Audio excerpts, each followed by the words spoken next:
Welcome to Richpeace CAD Software 1 online lessons. Today is teach you export DXF file.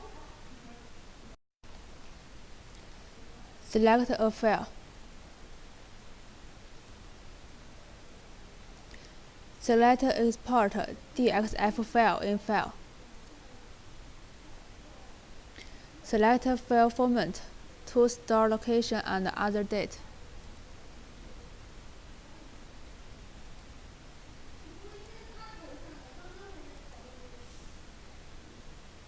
Click OK.